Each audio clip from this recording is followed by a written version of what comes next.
Depois eu vou pedir pro pessoal que está lá atrás para ficar mais aqui na frente. Mas aquieta um pouco o seu coração. Amém? Fica de pé, porque eu fico de pé, a gente. Todo mundo de pé, porque a gente já vai parar de falar enquanto a gente levanta. Amém.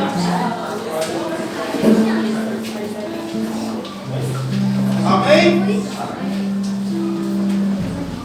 Senhor Deus e Pai, te agradecemos por essa manhã, te agradecemos por podermos ser a sua igreja reunida aqui nesse lugar, te agradecemos pela mesa, que é um conceito tão importante para nós e foi tão caro para o seu filho.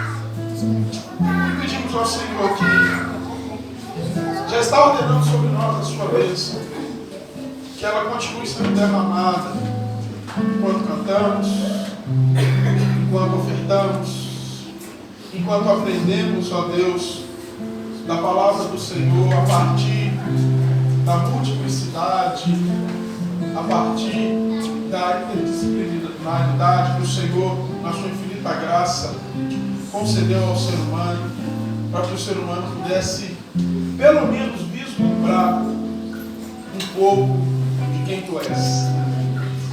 Peço ao Senhor que continue, porque nós estamos aqui por causa do Senhor, como irmãos, como família. Amém. Amém? Pode sentar.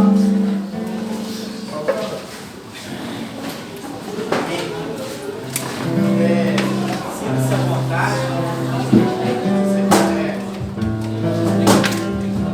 Neste momento orar, falar com Deus. Se você quiser ficar em pé,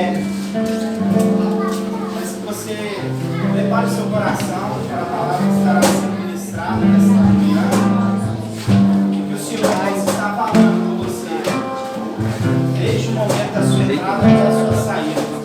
Amém?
da nossa comunidade. E nós vamos louvar Ele, porque Ele não está importando com valores, mas com aquilo que você pode dar para Ele. Amém?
Hidrolândia. Pra você, tô mandando sua caixinha aqui, ó.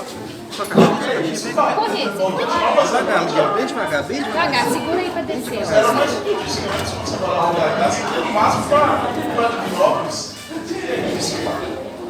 Amém? Bom ter você aqui, bom ter a vida aí para gente aqui com a gente essa manhã, para a gente crescer no Senhor juntos. Amados, quero chamar a Ana aqui na frente. É uma pessoa que a gente tem muito apreço há muitos anos, tanto ela como toda a família dela. Hoje ela vai estar nos certificando aqui. Tem muita coisa que ela sabe, então a gente vai usar ela muitas vezes. E é muito bom. Ontem eu estava com uma colega dela que fez um estágio, como sei, tinha ontem uma colega dela que foi para Portugal, que foi para a Itália. E aí a gente estava almoçando. Tá sim, filho, tá sim. A Manu. Aí a Manu falava assim, não, eu fui viajar para a Itália e tinha um momento que eu estava ficando muito triste, eu lembrava, ela falou comigo, isso. Quando eu comecei a namorar, eu entusiasmo todo, a Ana chegou para mim e falou comigo assim, calma amiga, isso. Eu falei, não, domingo ela vai falar lá na nossa comunidade, filho. Isso vai ser para nós agora, para ficar na nossa mente, para nos edificar. Eu queria só, antes de passar para ela lembrar, a gente começou, dessa quinta a gente vai para outra reunião, a gente está começando com um projeto para trabalhar, eu vou expor isso publicamente, com pessoas que estão passando por momentos de depressão. Então a gente já está com 2 psicólogas, eu contatei uma amiga minha ontem que vai vir para cá me dar uma força, com 2 psicólogas, com fisioterapeuta, com a nutricionista, com gente que vai dar suporte para nós na área do direito e tal, porque a gente quer atuar com essas pessoas. Nós vamos ter um núcleo aqui na comunidade, na nossa casa, e nós... Oh! Que é isso, gente? Susto, gente. Que é isso, amigo? Nós vamos ter um núcleo aqui na comunidade, nós vamos ter um núcleo em outro lugar. Eu queria que vocês não tivessem preconceito, porque possivelmente a gente vai ter um núcleo em alguma área de ocupação de Belo Horizonte, porque é um lugar muito carente que precisa muito. Então a gente já está reunindo com a equipe, a gente já está formando e a gente vai precisar da igreja. Porque dentro dessa equipe nós vamos ter o que por enquanto eu estou chamando, pensando no catolicismo romano, de anjo da guarda. E esse anjo da guarda vai ser alguém da comunidade que vai ligar para essa pessoa que vai ser acompanhada. E aí nós vamos ter uma instrução com a psicóloga e com a psicanalista e da minha parte com a questão da espiritualidade sobre como a gente vai abordar essas pessoas quando a gente ligar. Então, a gente não sabe onde isso vai chegar, quanto tempo isso vai durar, a gente só sabe que a gente precisa de fazer algo. Eu tenho recebido muitos, nós estamos no mês que se fala de depressão e suicídio. Nós temos mais de 300 milhões de pessoas que passam pela depressão no mundo. Então, de forma singela, mas com toda a nossa força, a gente vai buscar fazer algo. E a gente vai contar com o nosso pessoal. Por isso que eu mandei os vídeos ontem. Quem assistiu os vídeos que eu mandei ontem? Alguém assistiu os vídeos que eu mandei ontem meia-noite? Então depois vocês veem lá, está lá no nosso grupo. E aí eu queria que vocês estivessem orando por isso. Eu queria que vocês estivessem orando por isso. Porque é um tema sério e se a gente conseguir, pela graça do Senhor, falar com uma pessoa, já vai valer todo o esforço. Nosso intuito não é tirar ninguém de religião nenhuma para trazer para cá. Nosso intuito é amar essas pessoas. E essa parte, a partir do convívio, é Deus que faz. Tiver no Umbanda, tiver no Candomblé, tiver no Espiritismo, tiver no Xexinhuê, tiver no Budismo, quiser vir participar, pode. Precisa de não, precisa, pode vir. Nós vamos trabalhar a partir do conceito cristão. Mas a gente não quer falar para a pessoa, sai de lá que você vai para o inferno. Não. A gente quer falar para ela assim, Jesus te ama e a gente está aqui só porque Jesus te ama. Mas eu vou continuar lá, tranquilo, Jesus te ama do mesmo jeito. Eu queria que vocês estivessem orando por isso. A gente já teve uma reunião semana passada, nós vamos ter uma outra reunião essa quinta-feira. Quem quiser vir pode vir. O pessoal vai estar preparando um treinamento para a gente poder abordar esse tipo de pessoa. E a gente tem muito problema até dentro da comunidade. Então é legal que você faça parte dessa equipe. Que Jesus te abençoe. Vamos orar pela Ana aqui. Vou pedir a Débora para orar pela Ana aqui hoje. Que a Débora está caminhando com a gente, mas aí a gente já dá a oportunidade, porque um dia a gente vai falar de química aqui. E Cadê ela? Olha que legal. Acho que ela, sabe que ela ficou vermelha? Apesar de ser bom, vamos ver. Não, gente. Amém? Depois ela fica à vontade. É um privilégio, né? Porque aqui é família. Amém. Senhor, meu Deus, meu Pai, muito obrigada por esta manhã, muito obrigada por esta comunidade, ó Deus, que o Senhor tem falado tanto, Senhor, que o Senhor tem usado para resgatar o teu povo, Pai.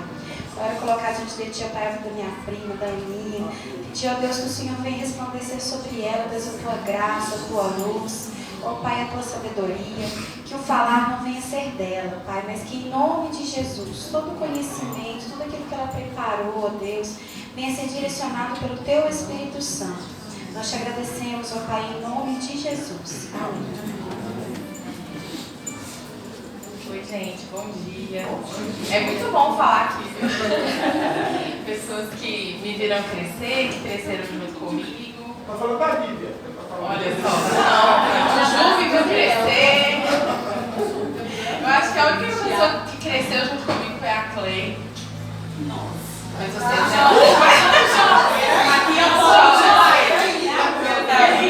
mas é muito bom, me sinto muito em casa aqui. Amigas, é verdade, temos muitas histórias, né? E todo mundo aqui, de certa forma, faz parte, né? Um pouco da minha vida, da minha trajetória. E o Ju me deu um desafio de falar hoje sobre filosofia e cristianismo. Mas antes de eu começar a falar, eu queria falar rapidinho sobre um pouco da minha trajetória, assim, que não é tão longa, mas só para vocês entenderem o porquê que eu vim parar na filosofia, né? Nos últimos 5 anos, eu fui para o interior de São Paulo, eu fui inicialmente fazer um curso bíblico, era um curso interno, eu fiquei lá durante 9 meses, e depois eu fiquei trabalhando nesse curso durante uns 4 anos, e uns 3 anos eu fiquei dando aula sobre fé e razão. Não sei se vocês já pararam para pensar o que significa fé e razão, como que você, como cristão, lida com a razão, com as questões práticas da vida, né? Com as questões da sabedoria que a gente diz humana, e aí a gente vê aquele embate ali que Paulo fala que a sabedoria humana não tem. Algumas pessoas fazem essa interpretação, né? Que a sabedoria humana não tem tanta importância. E eu fiquei 3 anos nesse curso, dando aula, entendendo um pouco da relação da filosofia com o cristianismo e o quanto uma influenciou a outra e está ligado com a outra, da importância da filosofia para o cristão. E no meio dessa caminhada eu entendi que eu tinha que voltar a estudar. Quando eu fui para lá, eu tranquei a faculdade, fazia jornalismo na época, né? Tranquei, dei a louca e fui. E aí eu entendi que eu tinha que voltar e fui meio que direcionada assim a fazer filosofia. Então eu voltei tem mais ou menos 1 ano e meio e estou cursando filosofia ainda. Então ainda estou aprendendo, ainda sou uma aprendiz e aceitei esse desafio do Ju de falar. E por que eu acho que é um desafio? Inicialmente por 2 motivos, né? Primeiro que a gente está no Brasil. Não, mas primeiro porque eu acho que a primeira pergunta que você deve querer fazer ou fazer para a filosofia, se você não teve contato, talvez na escola a gente tem ali um professor que é meio doido, meio estranho e fala umas coisas que a gente não entende. Mas o que a filosofia faz? Para que ela serve? Qual que é a utilidade da filosofia? Todo mundo me pergunta e eu sei que 50% de vocês têm essa pergunta na mente. Mas a questão é que eu vou dizer para vocês qual que é a utilidade da filosofia hoje e eu já adianto que ela não tem utilidade nenhuma. A filosofia não é útil. Por quê? Por trás dessa pergunta já existe alguns pressupostos, já existe uma visão de mundo, né? Eu vou falar mais detalhadamente, mas o ser humano, ele sempre dá significado ao mundo, ele precisa de uma narrativa, ele precisa construir um pano de fundo para ele conseguir viver. E por trás dessa pergunta já existe uma série de ideias e visões e conceitos que é a respeito de utilidade, né?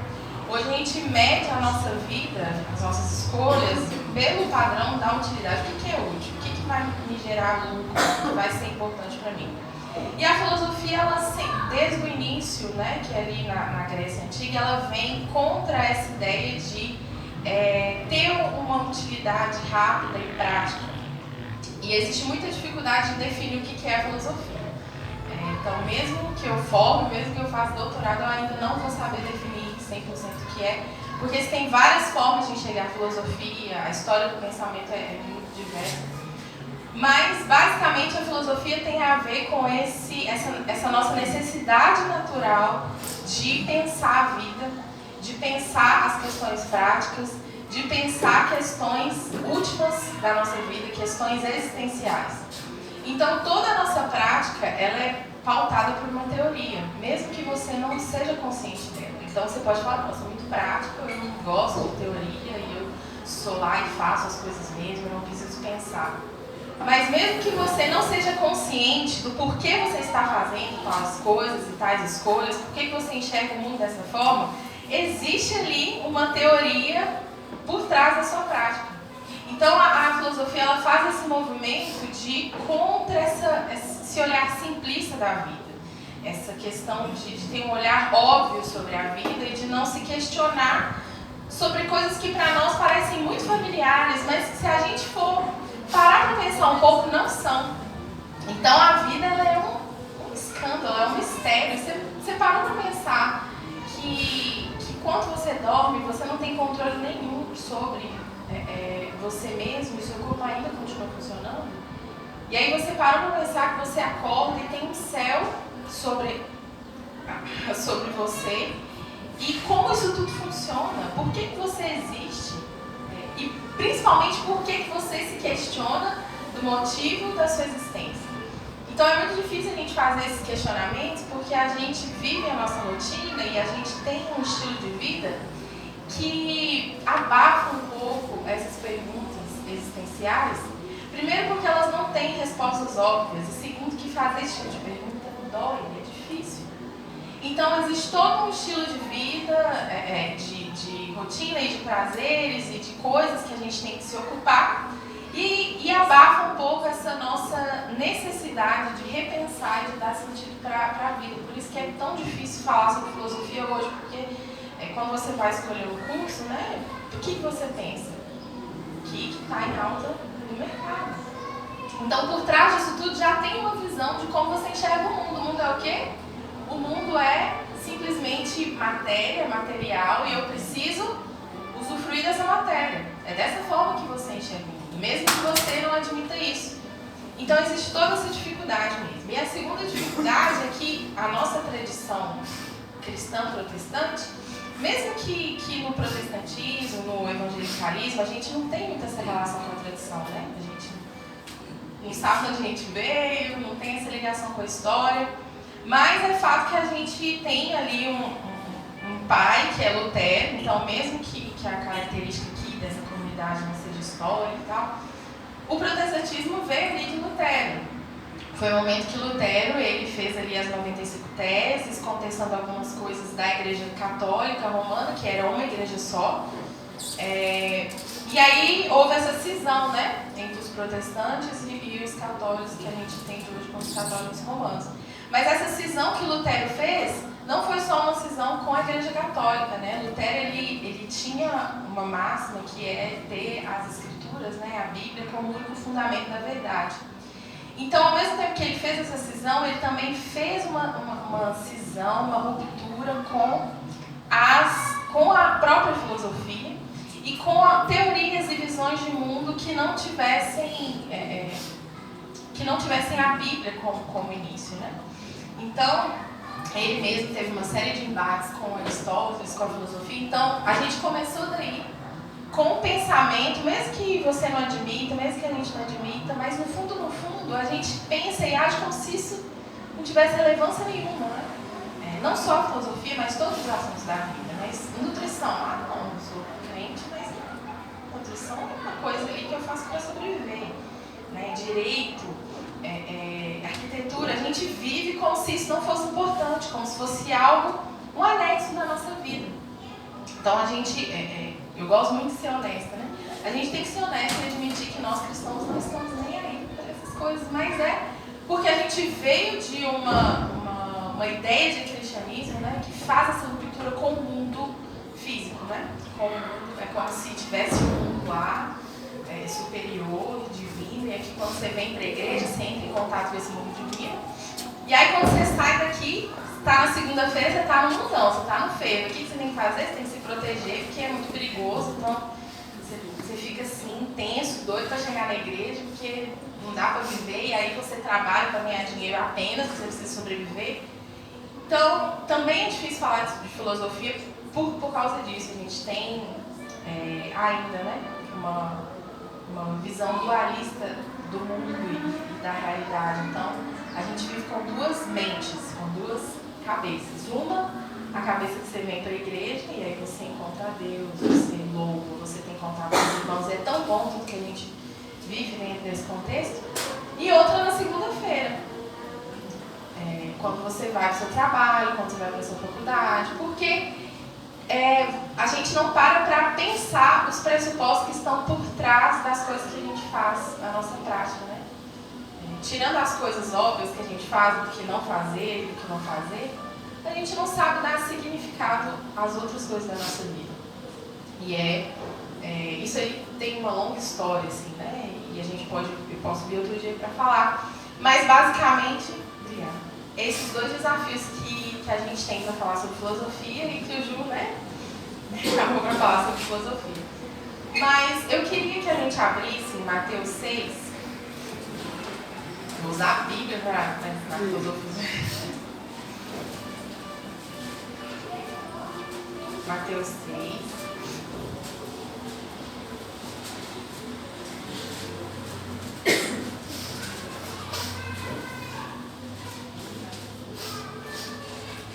É um texto bem conhecido, mas eu gosto muito, eu sempre volto a ele, do versículo 25, e aí eu vou lendo junto com vocês.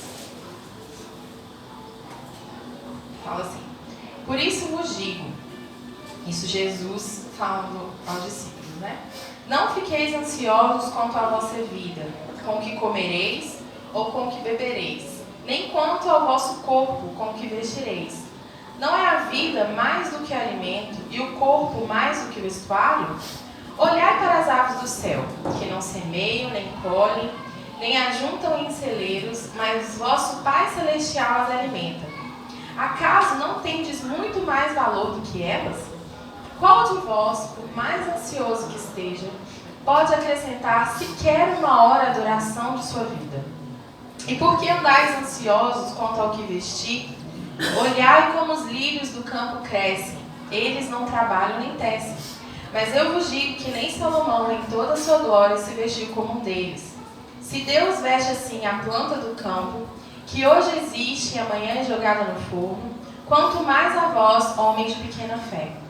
Portanto, não vos inquieteis dizendo, que comeremos, que beberemos, com que nos vestiremos? Pois os gentios é que procuram todas essas coisas, e de fato o vosso Pai Celestial sabe que precisais de tudo isso. Mas buscai primeiro o seu reino e a sua justiça, e todas essas coisas vos serão acrescentadas. Não vos inquieteis, pois, pelo dia de amanhã, porque o dia de amanhã trará suas próprias preocupações. Basta a cada dia o seu problema. Eu gosto muito desse texto, e Jesus é muito filosófico nesse texto. Porque uma das ideias mais legais que eu gosto de filosofia é sobre uma mudança de olhar. A filosofia, ela te ajuda a você olhar a vida de uma forma diferente. E aí eu gosto muito de um texto do Rubem Alves, eu até ia trazer para vocês, mas ele fala num texto, ele conta a história de uma senhora, dona de casa, que ela estava em casa cortando uma cebola. E aí ela vai no psicólogo porque ela fala assim, nossa, aconteceu uma coisa assim, extraordinária, acho que eu tô louca, o senhor precisa me ajudar. E ele falou, o que foi? Eu estava em casa cortando uma cebola e de repente eu fiquei maravilhada ali, fiquei maravilhada com a cebola e tal. E aí o psicólogo falou, não, calma, tá tudo bem. E aí nesse texto o Rubem Alves começa a falar sobre essa mudança do olhar, né? Que ele até fala que quando ele vê um bebê, ele imagina, ele vê como se fosse a sarça ardente de Moisés, mas a vizinha dele vê como se fosse só uma árvore que suja o passeio dela e ela precisa varrer. E aí ele cita Carlos Drummond de Andrade, né? Aquele poema muito famoso, que é Do Meio do Caminho de uma Pedra. Que para qualquer pessoa era uma pedra, mas para Carlos Drummond era uma poesia. Então eu gosto muito dessa definição de filosofia, que é que mudar a forma como a gente olha para fora de nós, né? A gente nasceu e foi colocado no mundo, e a primeira coisa que o ser humano faz é olhar para isso tudo e falar: o que eu estou fazendo aqui? Como isso tudo começou? E isso é muito inerente do ser humano. E aqui Jesus, ele rompe ele quebra a visão assim, dos discípulos, quando ele fala sobre os lírios do campo, ele fala sobre os pássaros, os discípulos ali tão inquietos, talvez, né? E Jesus usa coisas muito ordinárias, coisas óbvias, né? Comida e bebida. Você come e bebe, você se veste, você nem para para pensar nisso. Você acorda, come. Mas é um escândalo a alimentação e a vestimenta, porque olha todo o mecanismo que acontece para que a alimentação exista. Então são coisas muito familiares, mas que a gente perde esse espanto, essa admiração com a existência. E eu fico imaginando esse texto, Jesus passando talvez por um lugar que os discípulos sempre passaram. E aí do nada Jesus para e fala: olha aqui esse lírio do campo. E aí Jesus começa a mostrar para os discípulos uma ordem ali, uma razão, um mecanismo, uma dinâmica de como aquele lírio é feito, de como ele é sustentado, dos pássaros. Jesus, ele usa a natureza, ele usa a criação para mostrar uma dinâmica ali de como é maravilhosa a existência de um lírio, como é maravilhoso o sustento dos pássaros. Jesus começa a questionar coisas muito óbvias, que é: por que vocês estão preocupados com a alimentação? E começa a apontar para a realidade. Percebe que é algo que talvez os discípulos nunca tinham percebido? Mas eles já viam lírios do campo, né, gente? Já tinham visto pássaros, a gente vê isso toda hora. Mas Jesus, ele passa pelo ordinário, ele passa pela criação e ele quebra com essa visão de finitude, ele quebra com essa visão que os discípulos mesmo e que a gente mesmo leva como se a vida fosse óbvia, como se a vida fosse simplista. Então, é característico da filosofia ter esse espanto com a existência, esse espanto com a realidade. E Jesus faz muito isso aqui. Ele faz perguntas assim muito existenciais que eu imagino os discípulos chocados, assim, pensando, porque eu sempre fico, que ele fala: quem de vocês, por mais ansioso que esteja, possa acrescentar um segundo sequer à sua vida? Jesus joga os discípulos para a realidade, mostra os discípulos a realidade, fala: olha, vocês são finitos. E coloca uma questão totalmente filosófica, é a questão da morte, da existência. Então Jesus vai jogando perguntas na cara dos discípulos e fazendo os discípulos acordarem para a realidade. Então é uma característica da filosofia esse exercício de acordar o ser humano para a realidade, de mostrar para o ser humano que existe tanto mistério e tantas perguntas que não são respondidas na realidade, e que ao mesmo tempo a gente precisa dessas perguntas para existir. Porque é a forma como a gente responde essas perguntas que vão guiar a nossa vida prática, que vão guiar a maneira como você come, a maneira como você se veste, a maneira como você escolhe a sua profissão, como você quer criar seus filhos. Não tem como fugir disso. Então, se você não para pensar nisso, para rever seus pressupostos, tem alguém que pensou por você e que você adotou isso e pratica sem ao menos saber o porquê que você está fazendo isso. Então, essa ideia de filosofia, de mudar o nosso olhar para a realidade, é uma das ideias que eu mais gosto e que eu acho que tem tudo a ver com o Evangelho, né? E aí eu sempre lembro dessa passagem de Jesus. Outra passagem de Jesus é quando ele encontra os discípulos de Emaús, né? Jesus ressuscitou e eles estavam ali sem esperança total, deprê.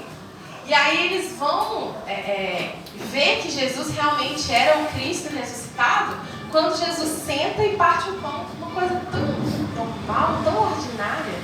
Jesus senta, parte o pão ali na ceia e os olhos dos discípulos são abertos.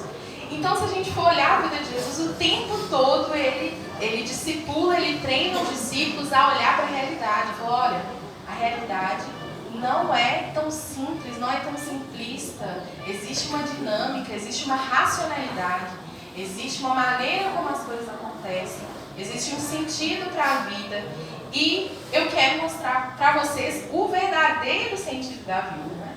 E aí Jesus aumenta um pouco a questão da filosofia, que a filosofia para ali nas perguntas e Jesus usa esse caminho para mostrar a real dinâmica da vida para os discípulos, que é, por trás de toda essa inteligibilidade, essa dinâmica, existe um Pai, existe o amor que ordena toda a realidade.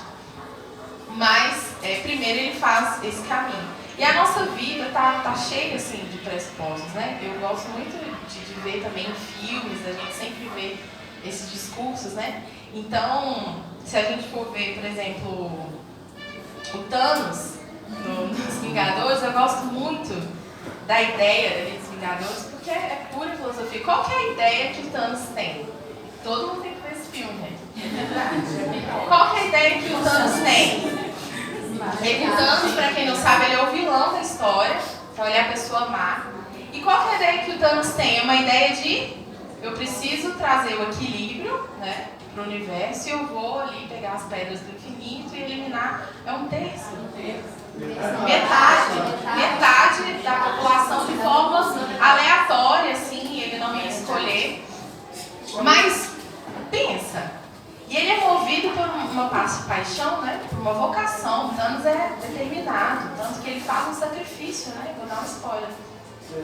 Mas é muito bom esse spoiler, que tem muito a ver. Ele faz um sacrifício ali de entregar uma pessoa que ele ama muito, porque ele estava determinado. Então ele não é só um vilãozinho que quer fazer o mal. Gente, existe ali uma visão de mundo forte, rígida. O Thanos tem uma ideia de justiça definida. O Thanos tem uma ideia de universo definido. Então, existe ali uma ideia de mundo. E começa a partir da maneira como a gente responde essas perguntas, né? Outra coisa que eu acho muito interessante observar nos Vingadores é que, não sei se vocês perceberam, mas a própria ideia de super-herói da humanidade mudou, né?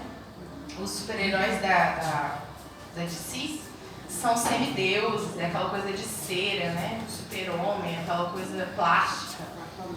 E existem, né, variações. Mas o Aquaman, até o Aquaman, essa versão dele é mais recente, né? Então já vai nesse pano de fundo do que é o super-homem, super-herói para nós hoje. É um homem que não tem nada, assim, não é um semideus, tirando Thor, né? Mas ele é o quê? Ele tem inteligência e tecnologia.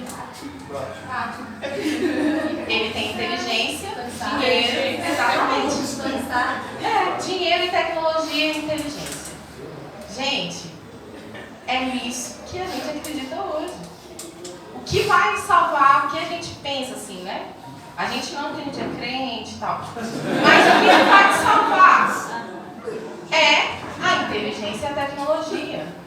Você não vive mais sem celular, você só salva você no momento que você está perdido. Todos os aplicativos ali na sua mão, eles te dão um senso de eternidade, porque ali naquele espaço não tem tempo, não tem um tempo determinado, né? A rede corre assim, você não tem limitações, é quase que uma transcendência do próprio corpo, né? É quase um gnosticismo. Você sai de você mesmo e sua mente ali, e é um espaço que você pode ser quem você é e você se sente poderoso.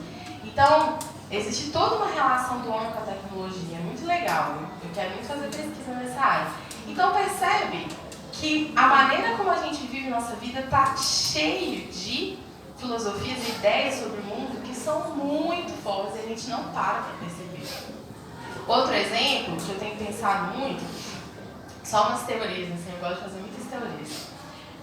Eu pego o metrô todos os dias, assim, passo muito tempo no metrô, que eu vou da estação Floramar até o Eldorado, e eu tenho percebido que tem aumentado muito, mas assim, muito, o número de pedintes, né, no metrô. E não são pedintes quaisquer, né? São pais de família que vêm pedindo não só dinheiro, mas comida. Então todo dia eu fico tipo assim, meu Deus, o que está acontecendo? Mas o que mais me choca, e que eu tenho percebido, não é, claro, né, a pobreza algo acontecendo em Belo Horizonte com relação à empregabilidade e tal, mas eu percebo que a pessoa chega no metrô para expor uma coisa assim muito difícil, eu percebo a vergonha nos olhos. Pensa, você é um pai de família que precisa pedir comida, não está pedindo dinheiro, pedindo comida. E aí eu vejo as pessoas no celular. E é como se a pessoa não estivesse ali. A pessoa entrou e está falando, e gente, é uma coisa muito forte. E as pessoas agem como se ele não estivesse ali. E aí eu comecei a pensar o porquê isso tem acontecido. Isso é muito recorrente, porque a gente passa na rua, a gente não olha, né? A gente foge. E na nossa época, né, isso tem aumentado muito. Por quê? A nossa relação com as redes sociais tem sido muito grande, né? Principalmente no Brasil. E elas treinam o nosso olhar, né? Eu sou bem crítica, assim, mas existe uma maneira saudável de usar. Mas você precisa sair desse espaço de inocência, assim, porque elas treinam o seu olhar, porque existe uma estética definida ali, existe um modelo ali de padrão e de beleza. Você tem seu Instagram lá, você não pode fazer qualquer postagem, porque senão não vai bombar. Existe um padrão que treina você.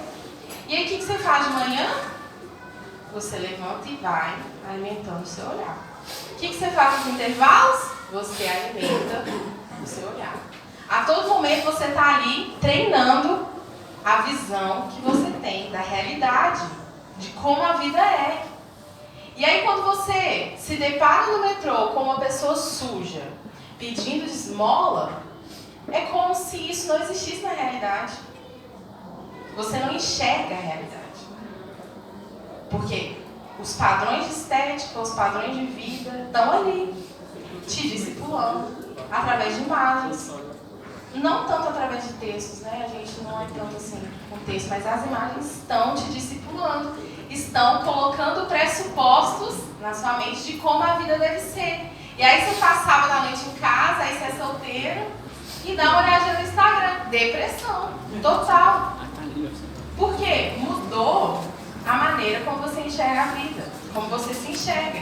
Então, gente, não é uma coisa inocente assim. A gente precisa estar consciente do porquê que a gente vive, do porquê que a gente faz as coisas, né?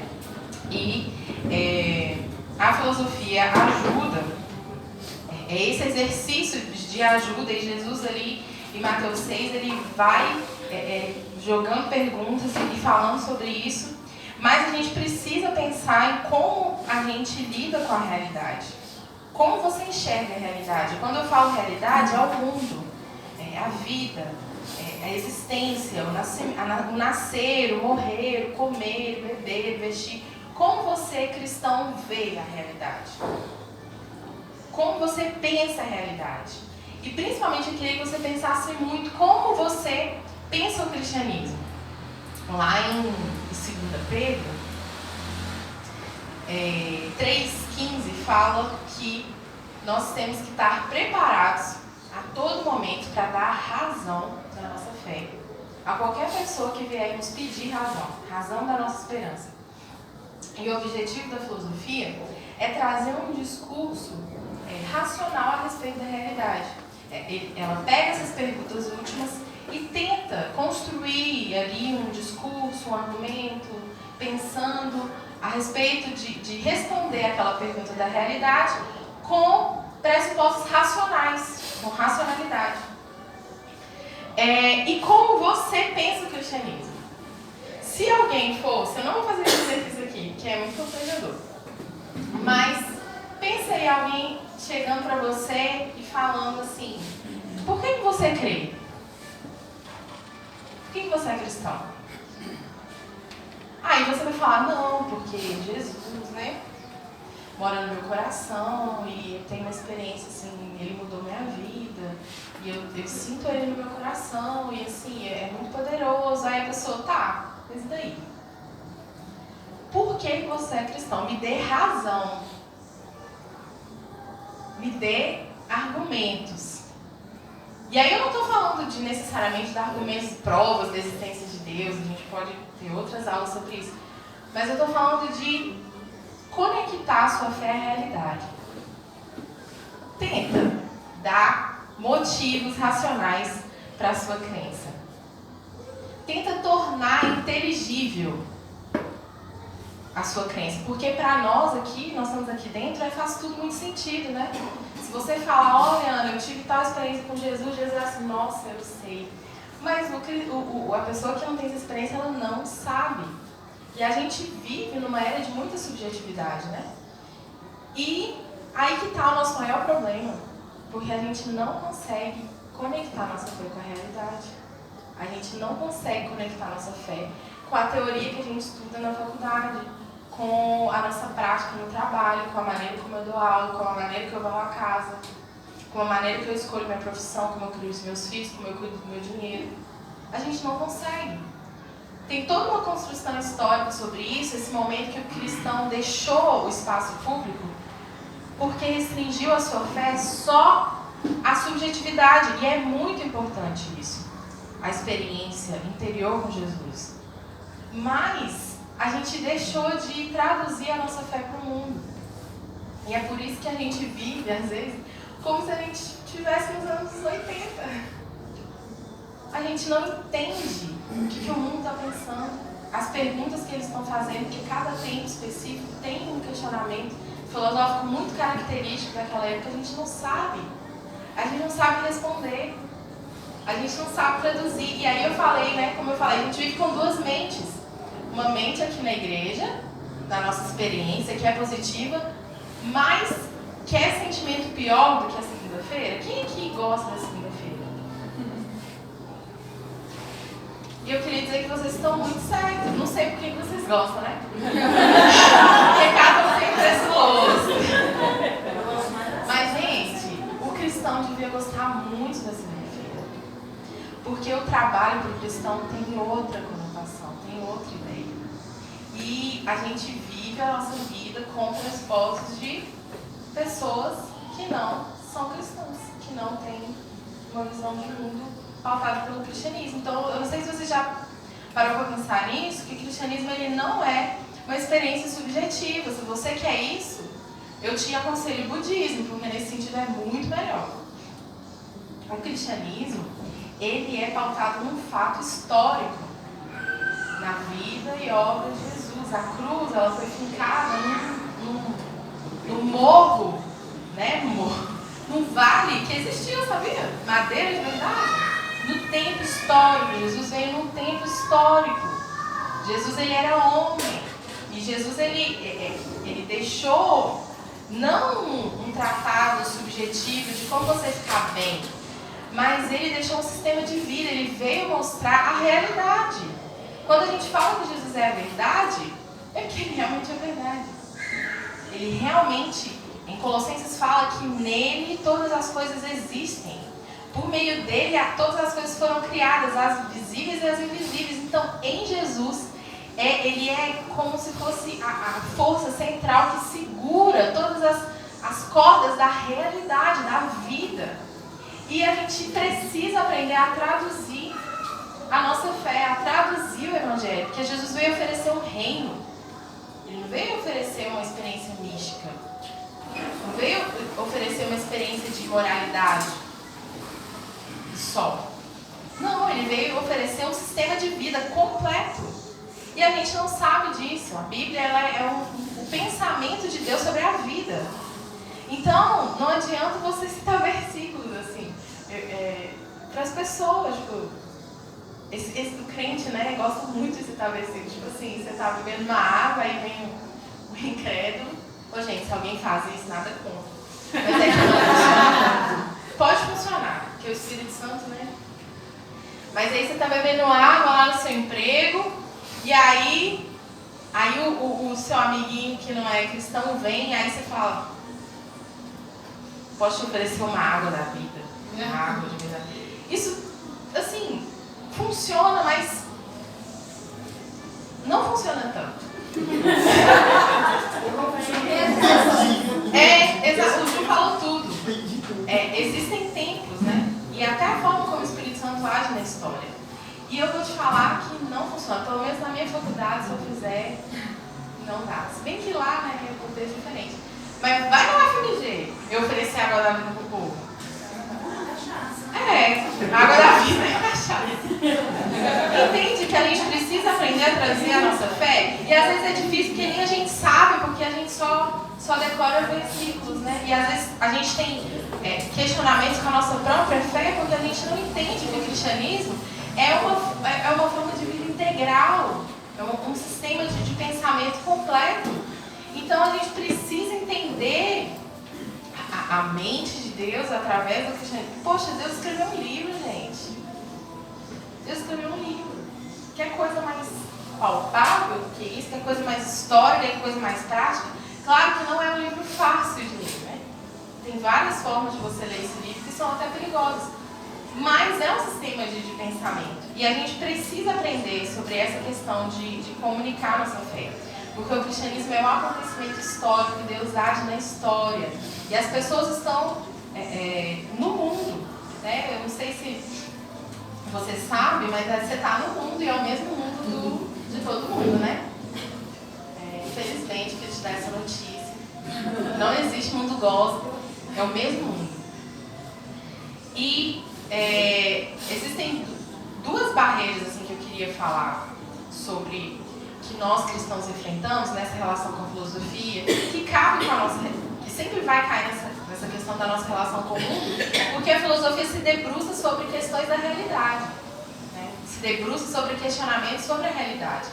Isso vai mudando, né, ao longo da história. E a filosofia tem muita essa atitude também de traduzir o pensamento de determinada época, o sentido que o homem dá para cada época. Mas existem dois princípios que eu vou falar, eu nem sei, mas que eu vou falar rapidamente. O primeiro é o anti-intelectualismo, né? A gente tem essa herança de que o crente não precisa estudar, de que não é necessário. Mesmo que você estude, para que você estuda? Para ter um emprego, porque você precisa comer. E trabalha para ter da vida, né? Porque não tem sentido nenhum trabalhar, mas você ter dinheiro para comer. É por isso, né? Só que está muito errado. E a gente vem com essa cultura evangelical, né? Porque o catolicismo não tem muito disso. Vou contar para vocês, que o povo é inteligente. De que a gente não precisa estudar.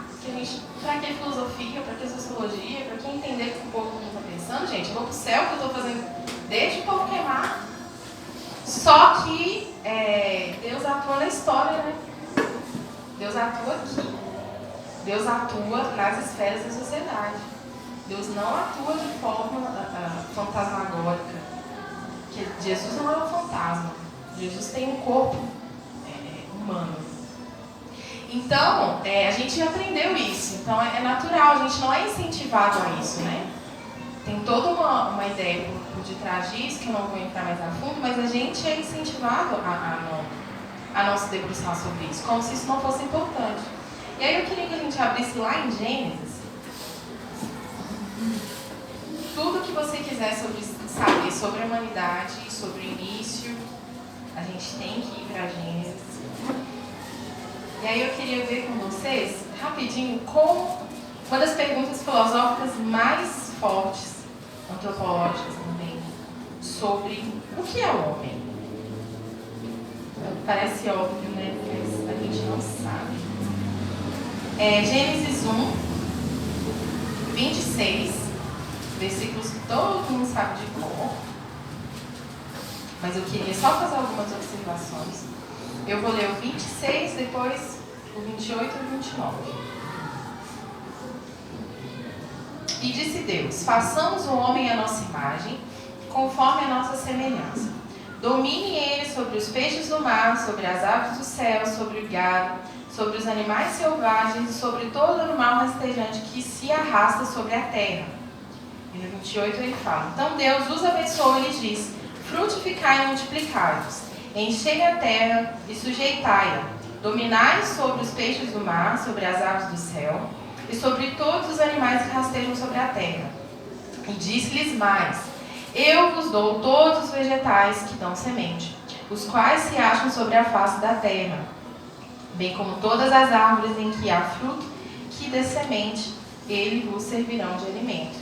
Então, a primeira coisa que a gente precisa se lembrar é que a gente começa a falar do Evangelho a partir de onde? A gente fala sobre João 3,16, né? Que Deus amou o mundo de tal maneira. Mas existe algo que aconteceu na criação. Então, o Deus Criador, sem a visão do Deus Criador e de como Ele fez o mundo, a gente não consegue pregar o Evangelho. Porque essa ideia que a gente tem de que nós vamos salvar as almas, assim, tudo que eu falar, gente, vocês confiam no Juliano. Se ele falar que é errado, tá errado. Então, cara, não tem como você salvar a alma. Isso aí, sabe o que é isso? É gnosticismo. É platonismo, tipo assim, são outras ideias. Porque Jesus veio salvar o homem inteiro. Ele veio salvar corpo, alma, espírito, ele veio salvar o trabalho, ele veio salvar a sua vida. Então, por que eu falei do trabalho? Porque o que Deus está falando? Ele está formando o homem, né? Então, aqui nasce o começo de uma resposta sobre uma pergunta filosófica muito forte. O que é o homem? Esse ser que está aí, que pensa, o que é o homem? E aqui a gente tem essa estrutura de pensamento. Olha que coisa legal. E aqui Deus está falando o primeiro fundamento, que o homem é a imagem de Deus. Deus, a Trindade, fala, nós vamos fazer alguém que é a nossa imagem e semelhança. Então esse é o conceito que dá dignidade à humanidade. O homem é diferente, o homem é um ser diferente de todos os outros animais. Então, é um princípio de direito, todos os direitos humanos é fundado nessa estrutura cristã, que é o homem é a imagem de Deus. E se é a imagem de Deus, a gente tem que ter reverência. Porque, eu não me lembro onde exatamente, mas fala que Deus, Ele libera chuva, comida, sobre os bons e os maus. Não existe chuva só para o crente, né, gente? Não existe alimento só para o crente. E pasmem, tem pessoas que têm alimento, que prosperam na vida e que odeiam a Deus. O ateu, ele tem fôlego, ele tem comida, ele tem inteligência. E aquilo que ele pensa, o pensamento que ele produz, se é verdade, se é coerente com a realidade, é verdade de Deus. Se é beleza que vem de Deus. Se é bondade que vem de Deus. Porque se é coerente com a realidade e é verdade, é porque veio de Deus. Então, pasmem, a gente tem que lidar com isso. Isso é bom, porque quebra com a nossa arrogância. E aprender com eles. E ver. Eu sei que o Ju já ensina muito isso para vocês, né? Um princípio que chama graça comum. Deus derrama graça sobre os bons e os maus. Por quê? Porque Ele é bom. Durma com essa. Não tem como você mudar isso. Agora vem o crente achando que tem que, né? O mundinho dele é perfeito, é a bondade. Por que o credo? Percebe que nos Salmos sempre tem essas crises? Senhor, por que o teu servo? Não sei o que, o incrédulo, não sei o que. Aí Deus fala, querido, baixa a bola. É muito a crise de Jó, né? Todo mundo conhece a história de Jó.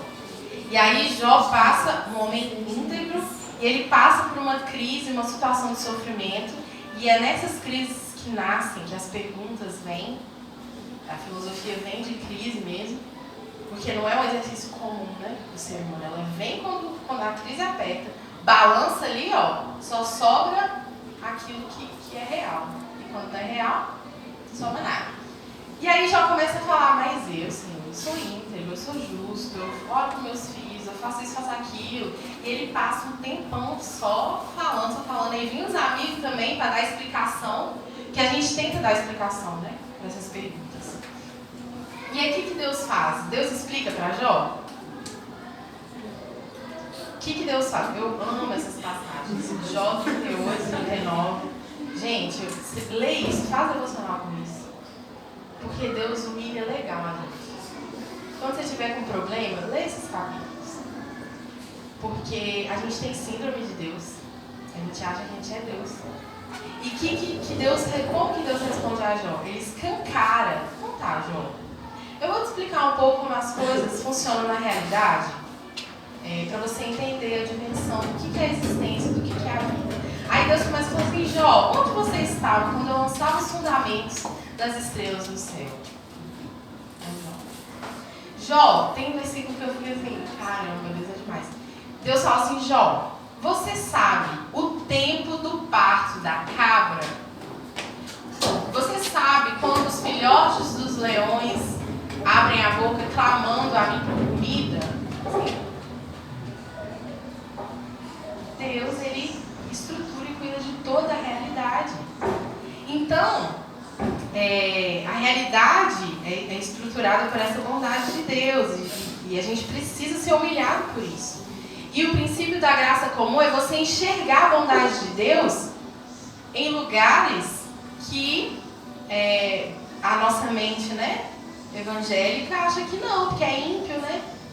Mas qual que é a diferença nossa para o ímpio mesmo? A gente sempre precisa se lembrar. A mesma bondade que vem em mim, Deus usa o ímpio para produzir coisas boas. E, gente, a gente precisa aprender a produzir coisas boas, porque a gente, infelizmente, a gente é muito pobre em criatividade, em produção, porque a gente parou de observar a bondade de Deus no mundo. Então, musicalmente, eu vou falar aqui, se eu falar que não, tudo bem. Mas música, você precisa ouvir música, de verdade. Porque tem muita música gospel que é ruim, assim, não ruim de letra. Gente, mas é ruim. Eu fico assim, gente. Aí você vai para umas igrejas que tem umas decorações que eu falo, Senhor, vamos alimentar, sim, a nossa criatividade, a bondade de Deus expressa na criação.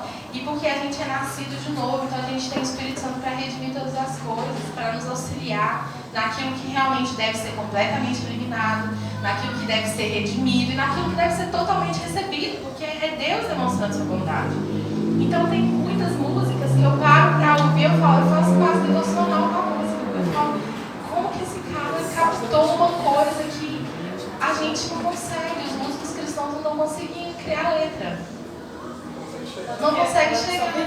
Só versão. Gente, para de fazer versão, pelo amor de Jesus. Não é bonito, não. A gente tem a nossa língua. A nossa cultura que é rica. Então eu observo algumas letras de música. Eu escuto uma banda que chama 5 a Seco. E aí ele lançou uma música que chama Pausa. A letra da música, eu não vou lembrar de tudo, mas ele fala assim, pausa para descansar do vício de ter que ser, do constante vir a ser, do vício de me reinventar. Eu falo, gente, o que esse cara tá falando? É uma música, uma letra muito forte. E se a gente olhar para a nossa música brasileira, a gente tem muita música que você vê muito Deus. Muito Deus. Eu vejo muito Deus em Lenine, em Djavan. O que é aquele homem? Quando ele fala assim que amar é um deserto e seus desertos. E aí ele fala que amar é quase uma dor. É um tratado sobre o amor. A gente precisa aprender a olhar para a criação. Sim, a partir do sofrimento. Até aquela música que, né, os brasileiros aí fizeram questão de estragar, aquela Juntos estavam. Gente, a tradução daquela letra é um clamor, assim, é um clamor existencial. Depois vocês pegam aquela letra, eu não vou lembrar dela toda. Você vê o ser humano ali clamando. Legião Urbana também. O que esses caras escreveram? Ele juntou Coríntios 13 com o poema de Camões, gente. O que esse cara fez? E o poema de Camões é maravilhoso. O amor é, como é? Um fogo que arde sem se ver. É ferida que dói e não se sente. É um contentamento e descontente. Gente, você tem que falar isso para Jesus. Entende que a gente precisa se alimentar de linguagem? Então, eu sempre que quis falar isso para a música, eu falo muito com o meu irmão, realmente. O princípio da composição é você se alimentar. Existe um processo de alimentação estética, né?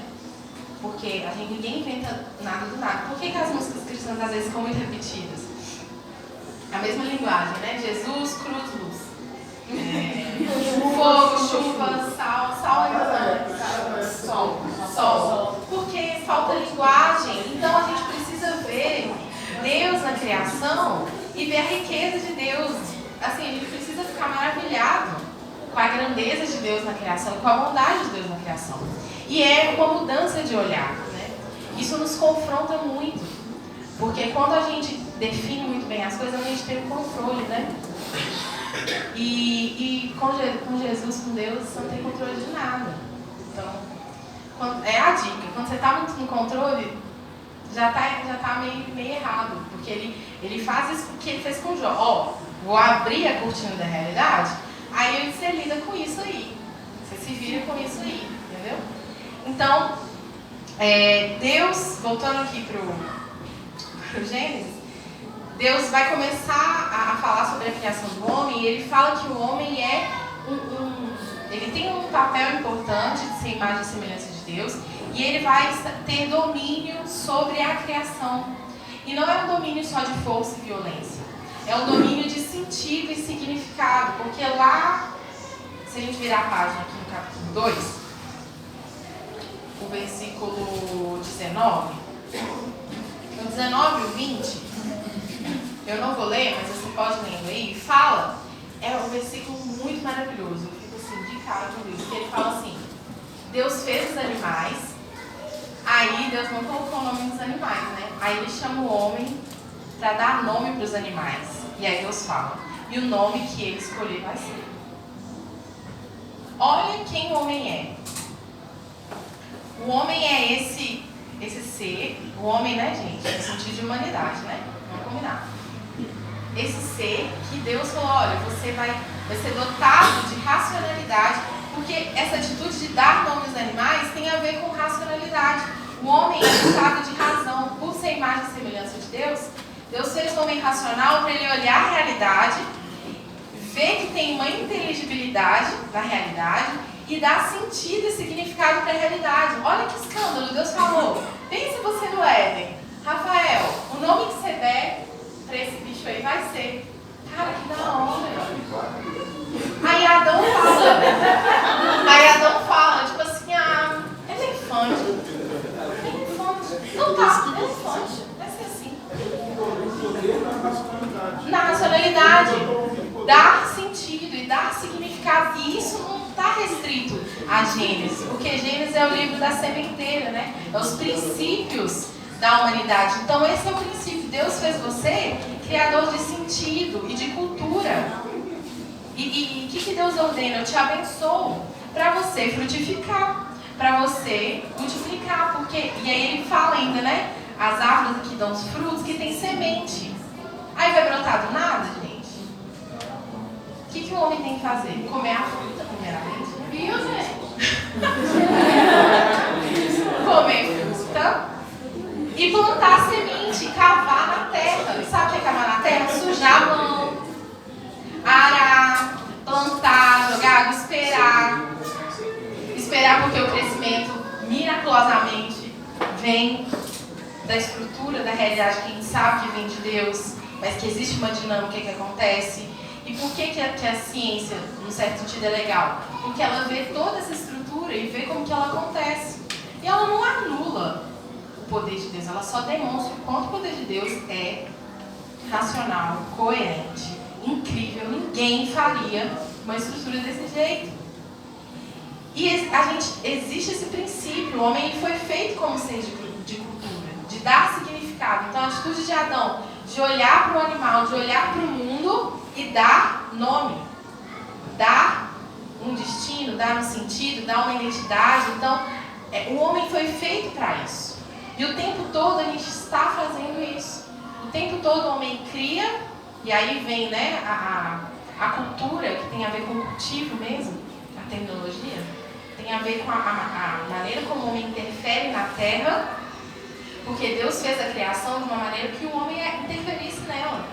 Por isso que depois, né, vira uma bagunça, mas Deus quis que fosse assim.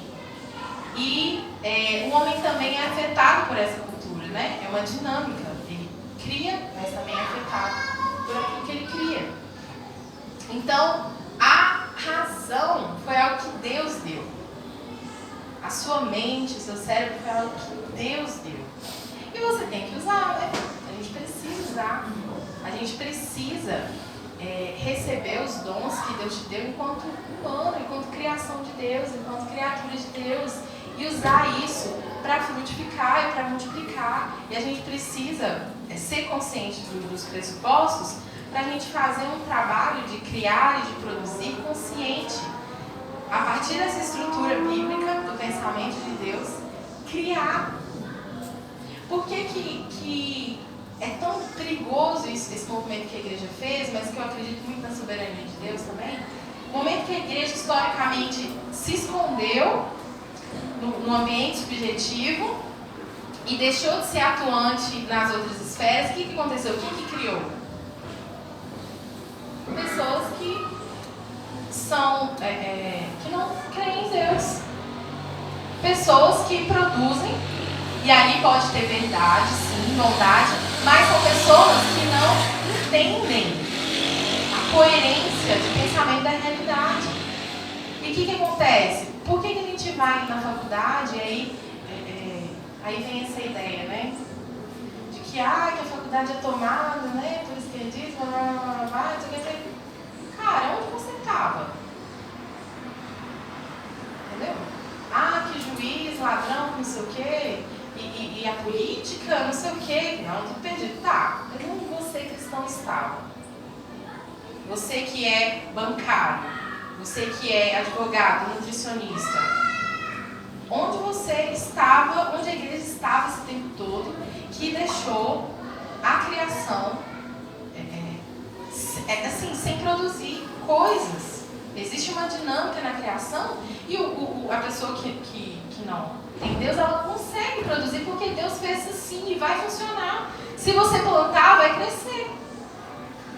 Só que é diferente para um cristão porque ele tem a Jesus. Ele é nascido de novo, ele tem o Espírito Santo.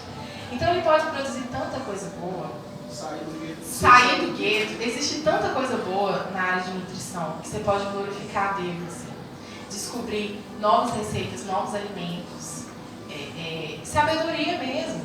E no tabernáculo a gente vê o que Deus fez. Você vai ser dotado de sabedoria para... Era ouro, né? Tecido. Uma senhorinha costureira. Deus te dota de sabedoria para você produzir naquela área. Você fazer projetos, você fazer roupa. Claro que com toda essa estrutura do evangelho e tal, mas a gente tem que parar de achar que o evangelho é só sobre o que fazer e o que não fazer. Então, pregar moralidade é o suficiente. E deixar as outras coisas, né? Rodando aí. Então a gente tem muita dificuldade hoje, principalmente na academia, no sentido da faculdade, porque o crente não deixou de produzir. Então existe um monte de gente formando filosofias, estruturas de pensamento e não tem cristão produzindo. E eu encontro muita verdade em filosofias de ateus. E eu fico pensando, gente, como que a gente deixou de produzir pensamento?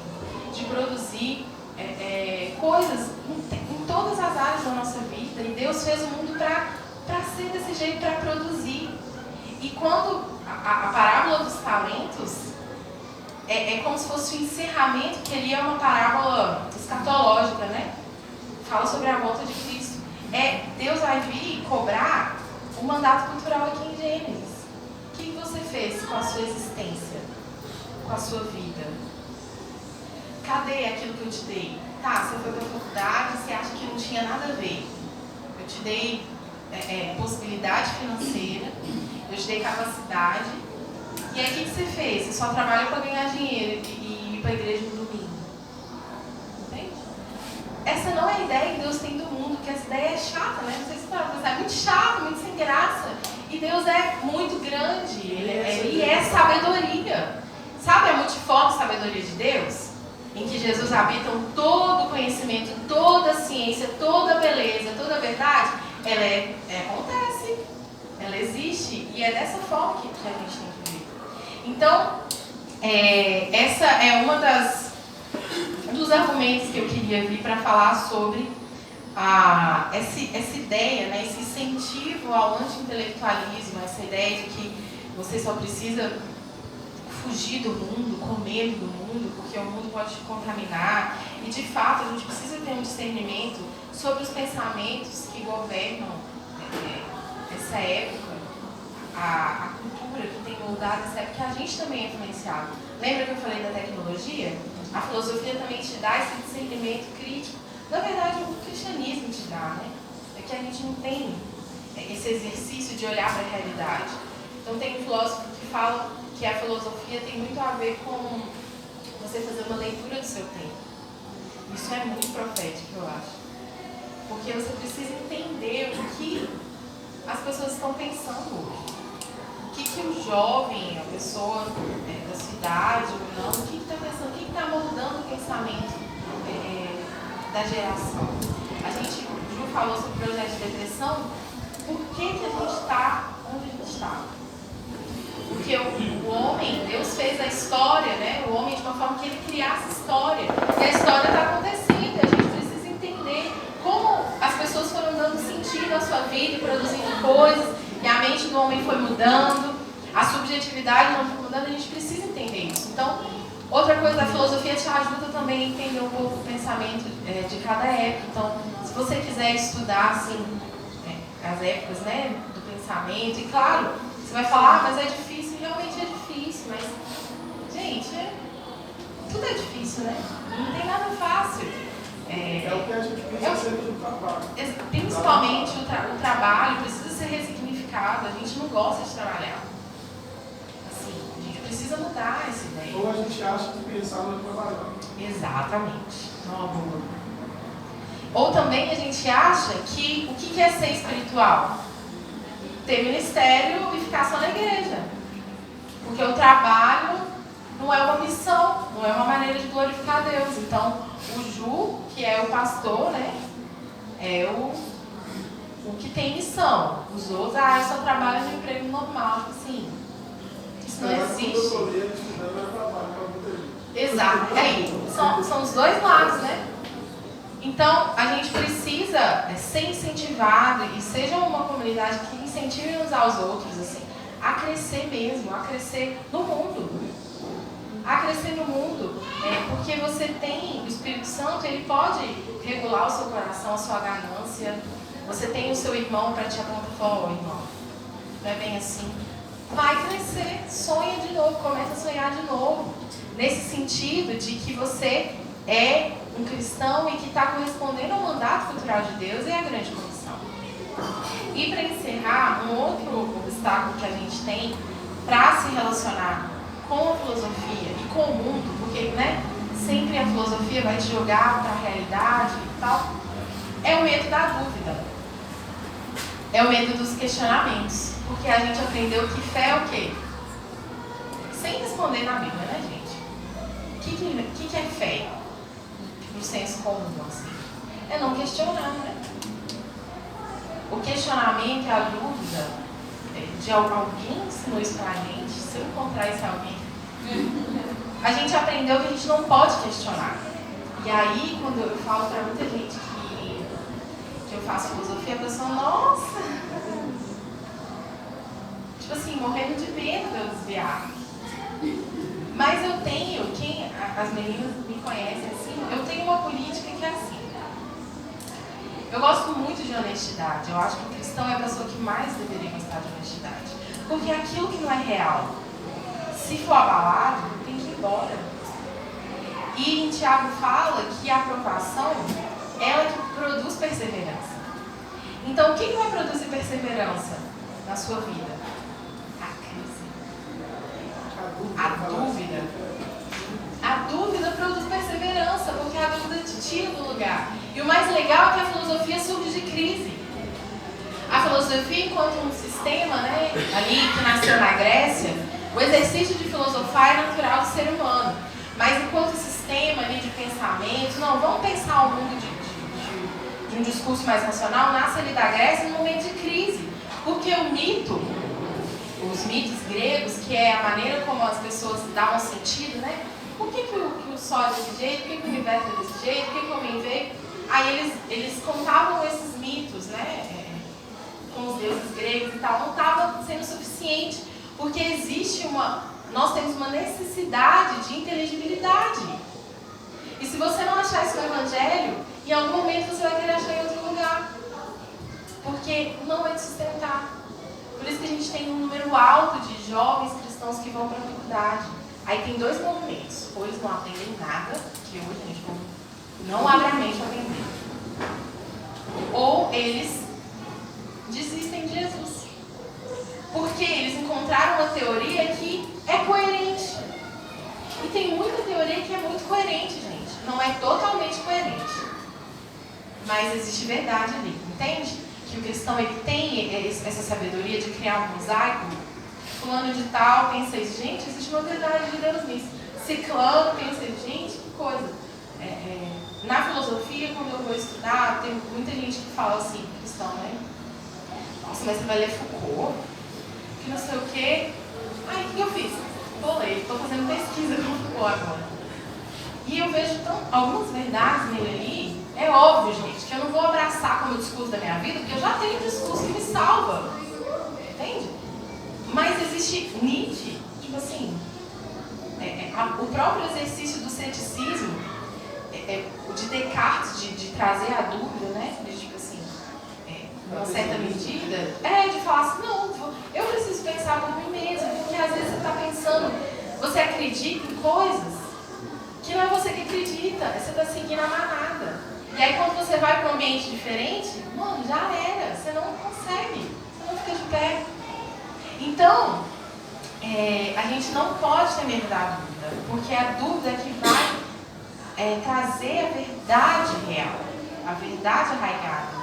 Tem um filme muito interessante que chama As Dúvidas de Tomé que Levaram até Jesus. Nossa, eu ia falar isso agora, mas não deu spoiler. Vale a pena ver. Ele deu spoiler do meu final, do meu grande final. Mas depois eu vi esse filme por quê? O Tomé, pra mim, assim, o Ju até falou um dia, né, daqui de Tomé, e eu uso muito esse paradigma de Tomé, porque eu sempre fui muito questionadora. Mesmo quando eu não tinha contato com a filosofia, eu sempre fiz muitas perguntas. Teve uma época que eu era meio revoltadinha e tal. E eu achava que isso era ruim. Eu achava que isso não era, assim, algo bom para Deus, né? De Deus. Era uma coisa que eu tinha que tirar de mim. E aí Deus me mostrou Tomé. Porque Tomé, e a gente fala de Tomé de uma forma tão pejorativa, né? Eu tenho carinho tão grande por ele, porque qual foi o discípulo que teve a maior revelação sobre Jesus? Porque os discípulos, depois que Jesus ressuscitou, reconheceram que Jesus era o Filho de Deus. Qual foi a revelação de Tomé? Ele é Deus. A maior revelação, né? Em minha interpretação, né? Sim. Nesse sentido, foi de um momento de dúvida. E quando Tomé fala para Jesus, fala, né? Vocês estão ficando doidos. Por que ele fala isso, gente? Porque é uma coisa mesmo, né? Doida. Tomé. E eu fico pensando assim, que devia ter um tanto de discípulo lá dentro. Nossa, nada a ver isso, né? Mas ninguém fala. E na igreja é tudo assim, gente. A gente tem dúvida de tudo. Tem muita coisa que a gente não acredita. E a gente não fala. A gente fica, nossa, mas se eu falar, nossa, vão achar que eu estou desviando. Vão achar que eu não sou crente. Mas a sua vida é constituída de dúvidas. E toda dúvida, por trás dela, tem uma crença, né? E aí, esse exercício de mudar de mente é ali, cara. Você sendo pressionado por crises, porque viver te dá crise, né? Viver é uma coisa muito difícil, eu acho. Não sei se vocês acham, viver é muito complicado. E estar em contato com a realidade vai gerar muita crise.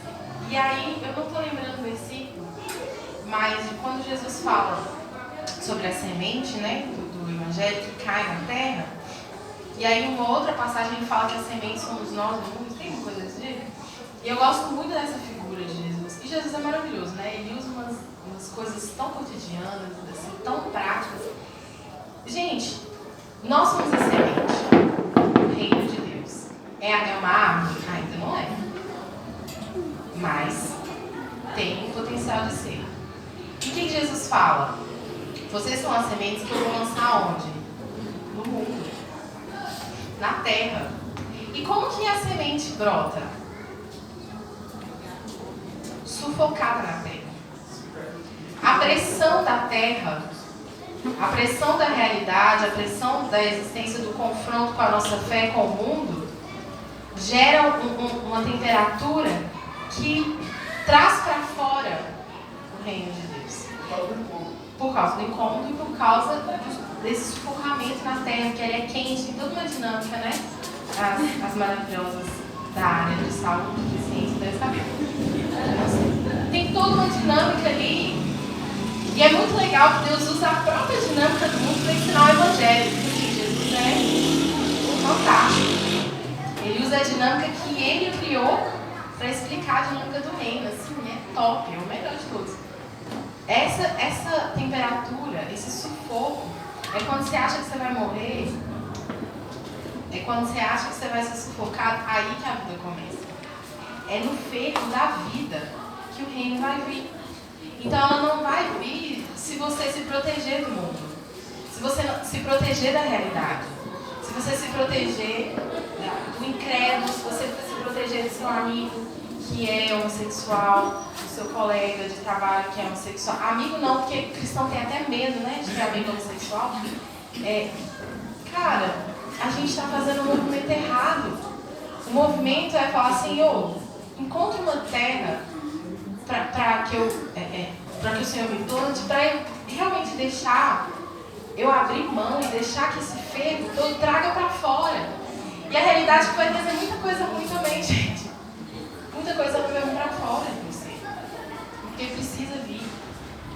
Então, o medo da dúvida, ele é o que nos atrapalha, porque o que Jesus faz com Tomé? Você está com dúvida? Vem cá. Se fosse a gente, né? Ai, Tomé, pelo amor de Deus, né? Nessa, sai daqui, nem vai ser mais 8,5. E é claro que tem outro versículo que Jesus fala, né? Acho que é Paulo, Pedro. Bem-aventurado aquele que crê sem. Isso, mas eu gosto do Tomé. Porque Jesus chamou para perto, para tocar nas feridas, na realidade. Então, a dúvida, ela te traz para tocar a realidade de Jesus, a realidade da vida. E você cresce em revelação. Então, se a gente quer crescer em revelação e entendimento da realidade e desse Jesus, que é integral e que propõe uma vida integral, deixa o Paulo orar. Mostra, tipo assim, as dúvidas do seu coração. Aqui é um ambiente seguro para isso. Eu sei que o Ju tem essa característica, né? Talvez em outros lugares você, na sua jornada cristã, não tenha essa oportunidade de falar. Tá, mas a Bíblia fala um questionamento que eu tenho. Assim, todo mundo fala sobre o que não fazer, mas e o que fazer? Todo mundo fala da sexualidade. Não faça isso. Tá, mas o que eu faço agora? Aqui é o lugar disso. Uns com os outros, expondo, tá, mas o dízimo, tá, falando sobre dinheiro. Mas eu quero ser rico, e aí? O que tem de errado nisso? Sabe, questionamentos. Tipo assim, questionamentos, às vezes você pode questionar até sobre a existência de Deus. Gente, todo dia é dia de... tá tudo bem. Deus é muito paciente. Jesus é muito paciente. Ele não se escandaliza, a gente se escandaliza, mas ele tem muita paciência. Muita. Então, às vezes você tem questões assim tão existenciais, tipo assim, nossa, às vezes eu acredito que Deus não existe, porque é tão difícil assim conectar a realidade física e material com as coisas assim que eu vejo na Bíblia. Exato, por causa dos pressupostos que a gente aprendeu. Se eu não trazer essa dúvida à tona, eu nunca vou crescer. E a gente precisa ser como Tomé, de ser honesto com a nossa fé. Porque a gente vive entre o já e ainda não, né? E a gente quer, a gente tem o nosso ideal, mas gente, a gente ainda tá lá ainda não, vamos assumir. Não tem problema nenhum de assumir que a gente tá lá ainda não. Então a dúvida é Eu falo da dúvida, né? Assim, com muita empolgação, porque a minha vida é cheia de ciclos de dúvidas e crises. Mas a gente precisa ter coragem de olhar Jesus nos olhos mesmo. E de perguntar se é real mesmo. Assim, isso aqui é sério? Então vamos até o fim. Vamos até o fim. O que você está fazendo aqui? Você está brincando?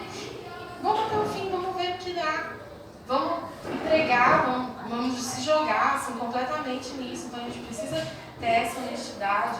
E Jesus é muito paciente em receber e acolher a nossa vida. E sentar com a gente na mesa e partir o pão. E é o momento que os nossos olhos vão ser abertos para enxergar a verdade. Amém?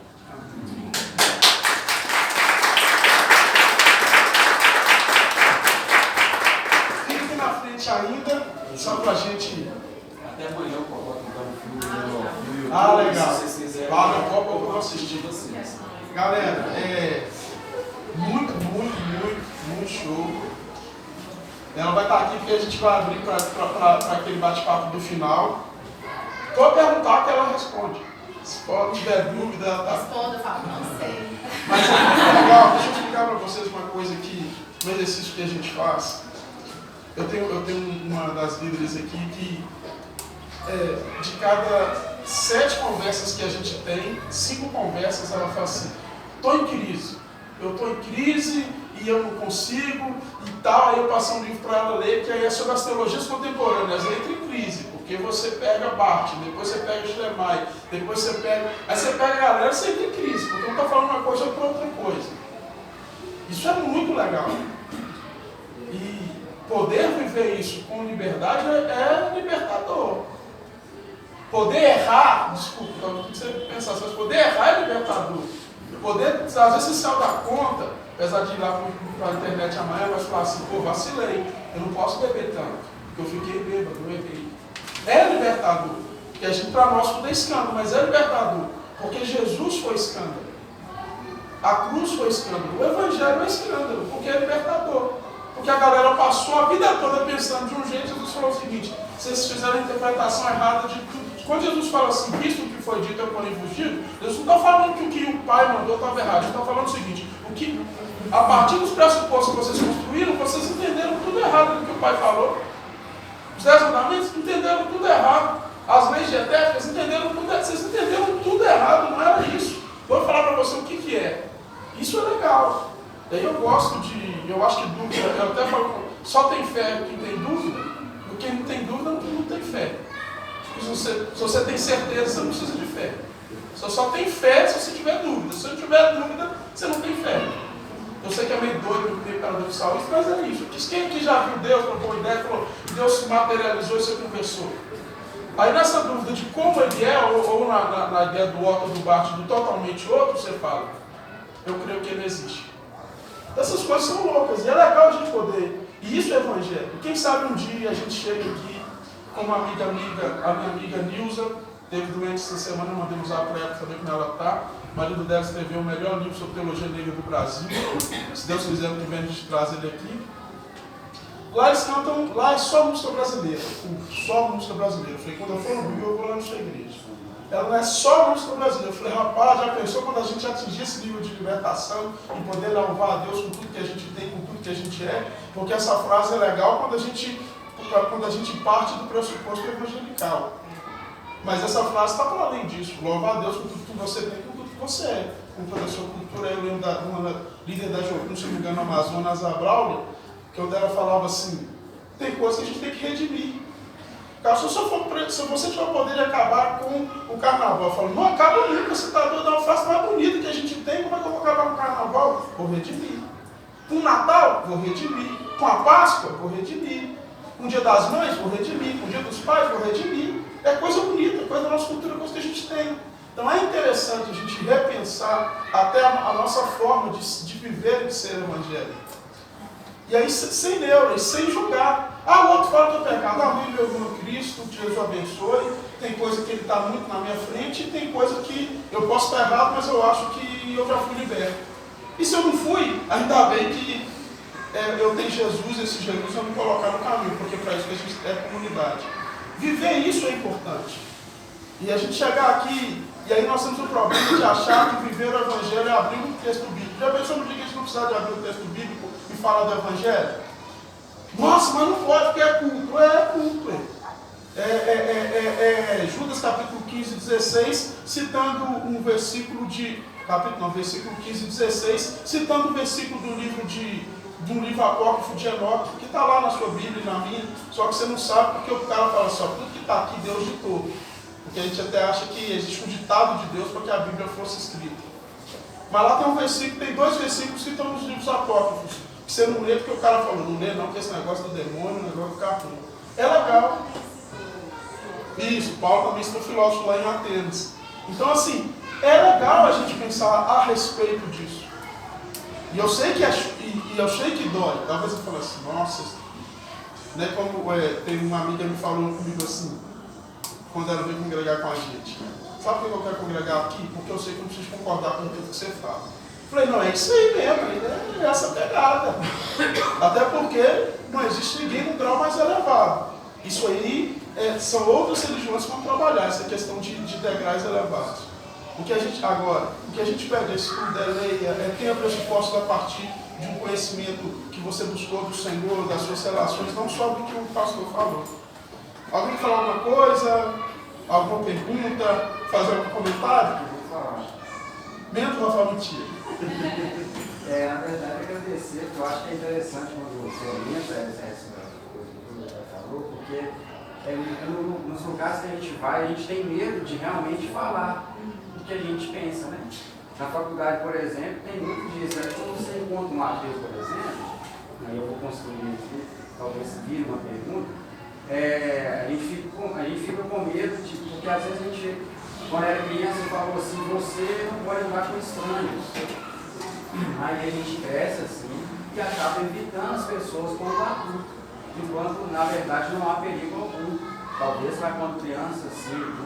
E quando eu penso assim em relação ao ateu, eu fico pensando o seguinte, como que é legal, porque o povo de Deus, o povo da fé, murmura muito, reclama muito com Deus, nas orações e tudo, e talvez o ateu não tenha com quem reclamar, né? Mas é interessante porque aí eu fico pensando assim, porque talvez o ateu ele tem mais fé por não reclamar, porque a gente que se diz o povo da fé, o povo que confia e tudo, apesar que você respondeu muita coisa aí uma vez, mas eu acho legal pensar que... Inclusive são milagres.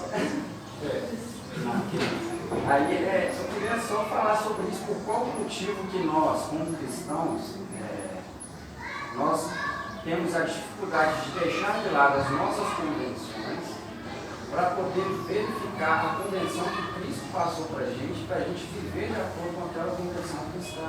Porque a gente vê o mundo do jeito que está, no Brasil, por exemplo, é o 19º em violência em relação a 50 países no mundo inteiro. Aí a gente vê que a gente é cristianizado, mas não é evangelizado.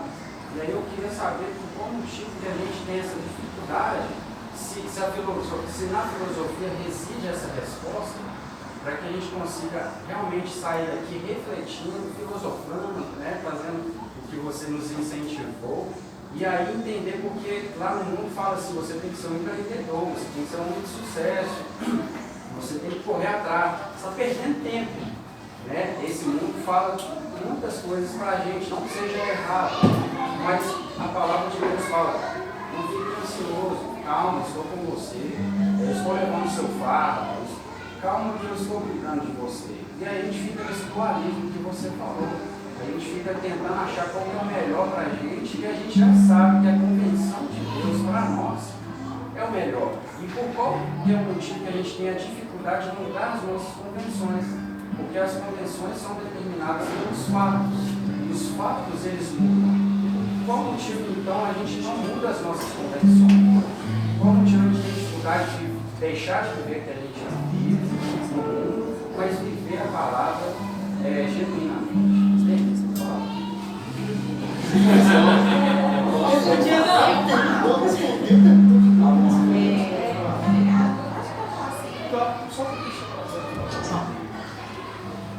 Eu entendi. mas é muita coisa, né? Não tem como, assim, responder rapidamente, até porque não tem uma resposta, assim, rápida, tipo, faça isso que vai dar naquilo. Mas existe todo, primeiro a gente tem que entender o porquê que a gente chegou nesse dualismo, né? Historicamente e tal. Mas a questão é justamente por que a gente não consegue traduzir, né, a nossa fé para outras questões da palavra. Eu acredito que seja primeiro uma dificuldade de ler a Bíblia. Porque a gente às vezes lê a Bíblia como se ela fosse uma enciclopédia, assim, tipo caixinha de tesouro, né? E a Bíblia tem essa função subjetiva e devocional. Mas enquanto sistema de pensamento, igual eu fiz aqui abrir em Gênesis, e aí a gente vê, tipo assim, 3 bases, pressupostos antropológicos do que é o homem, e a gente vê isso na filosofia também, nos direitos humanos e tal, e fazer essa conversa, né? A gente tem muita essa dificuldade.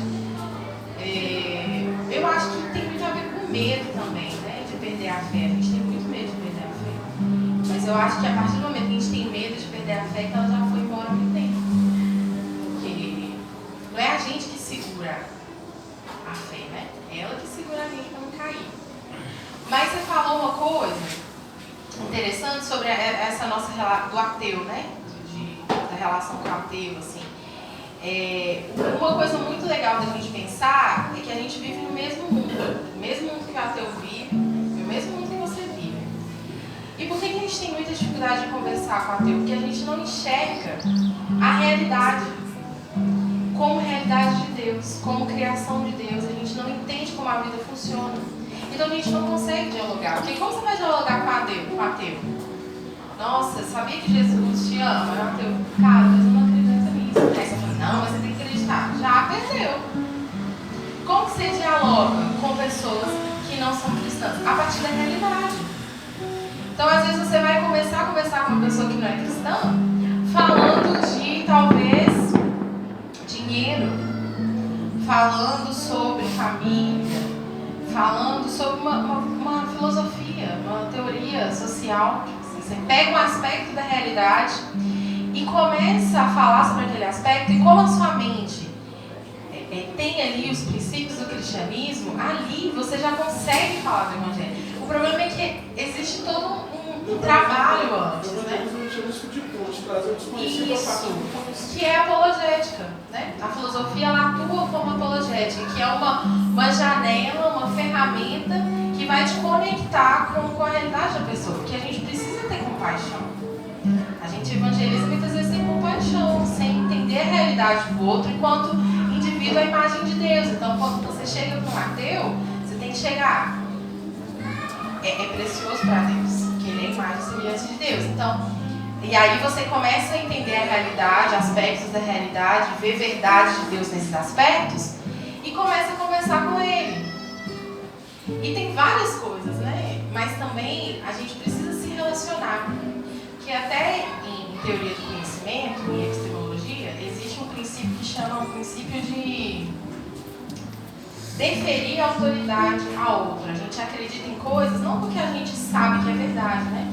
A gente defere a autoridade a alguma pessoa que a gente estima e a gente passa a confiar naquela coisa que a pessoa fala. Isso é um princípio basilar da epistemologia, teoria do conhecimento que a gente estuda em filosofia. Então as crenças, às vezes, elas surgem a partir da empatia.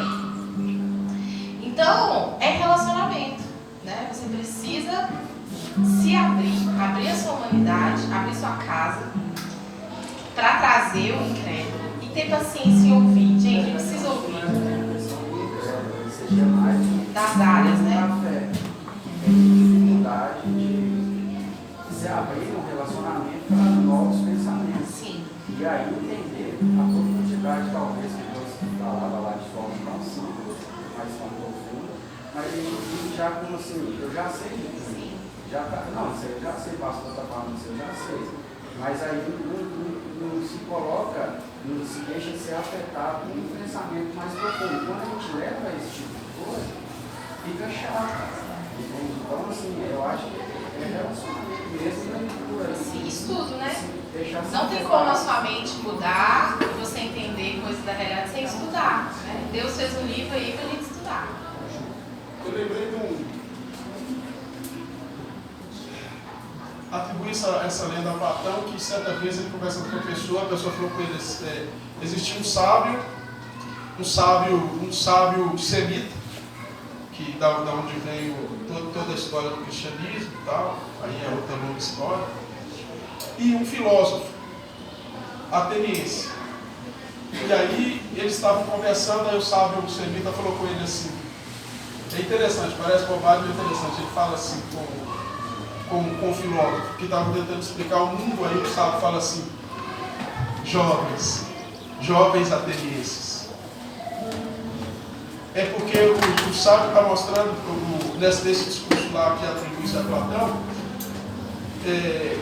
eles estão mostrando que a sabedoria semita, que aí depois vem Abraão, depois vem tudo nasce o cristianismo, é anterior à filosofia ateniense, porque eles vão surgir um pouco mais tarde. Quando ela fala, nós temos um problema, porque a gente não acredita no livro, na palavra. Se a gente acreditasse, a gente se aprofundaria. E a partir desse pressuposto de buscar entender, muitas das respostas a gente teria para as perguntas que nos são feitas. A gente não tem essas respostas porque nós não buscamos nos tornar sábios. Então, nessa discussão do filósofo com o sábio semita, o sábio semita tem 2000 anos de história para trás. Então, quando ele olha para a pergunta do filósofo, ele fala assim, jovens atenienses. Por quê? Porque a filosofia é posterior nesse sentido de perguntas e respostas. A gente só não faz as perguntas e respostas porque a gente tem medo. Quando eu fui mais ou menos expulso do seminário, que eu falei sobre a linguagem mítica do Gênesis, e eu nem consegui concluir, porque o mito não é mentira, o menino falou assim, não, eu ensinei semana passada na igreja, não consigo mais e tal, procurou a supervisora. Por quê? Porque nós temos medo. Nós temos medo de Nietzsche, você tem medo de Foucault. Você não tem medo do Kierkegaard, né? Porque é de família luterana e tal. Mas você não tem medo dele, não. Eu tive o privilégio de ter aula com os melhores. O James Houston disse que uma das pessoas que melhor escreve sobre Kierkegaard no mundo é o Ricardo Carlos Gouveia. E eu tive aula com ele, muito legal. Quando ele falou que não acredita em milagre. Muito legal esse conceito dele. Só que a gente tem medo. A gente só tem medo porque a gente não tem fé. Porque a fé não é a ausência da dúvida. Fé é mesmo tendo dúvida, não ter medo. Sem cara. E esse negócio é muito doido, porque parece filosófico, mas é palpável, é real. É o cara indo para a fogueira dizendo que um cara ressuscitou e por isso que ele está morrendo.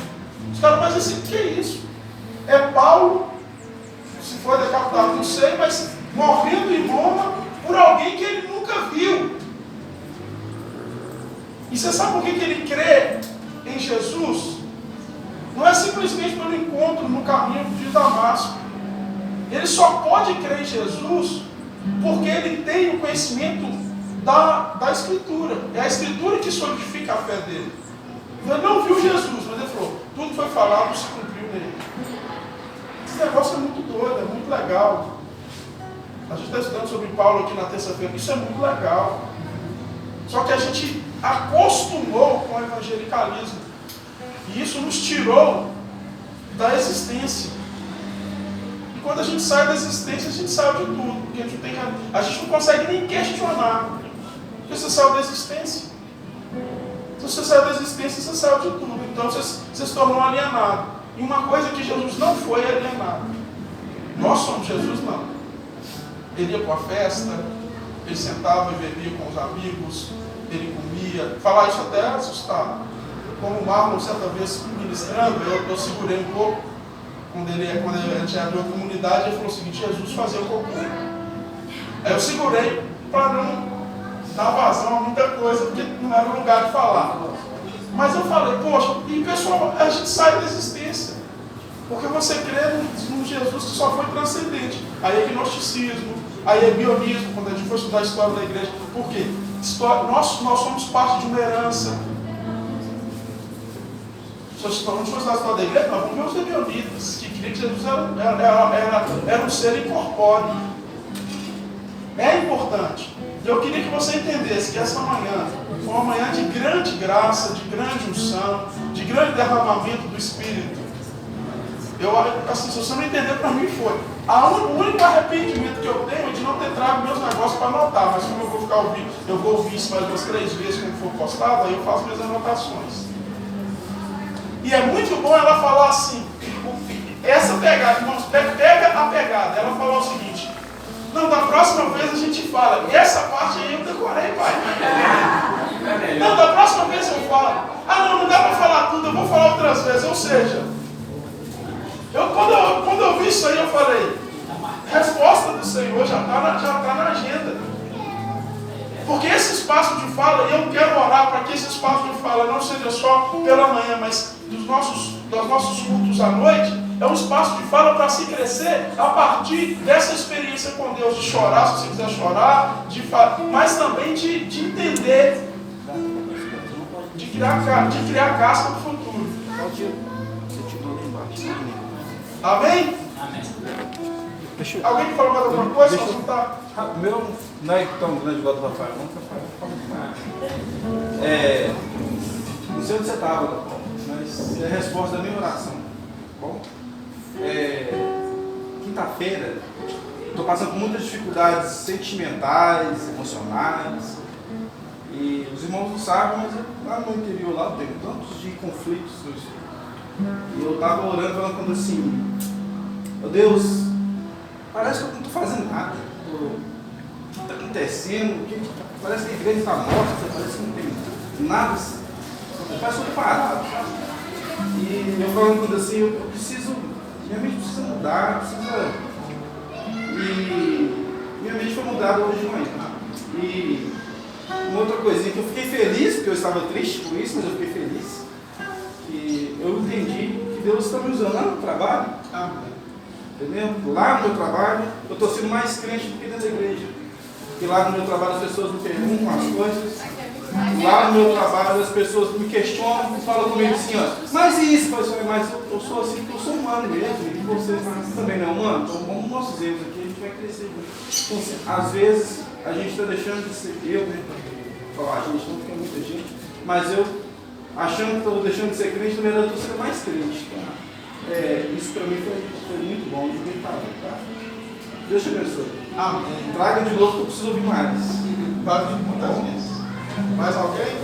No meu único comentário é assim, a minha falou, e a gente realmente pode dar as crises. Você fala assim, estou em crise, não quer pensar, não quer tocar nesse assunto.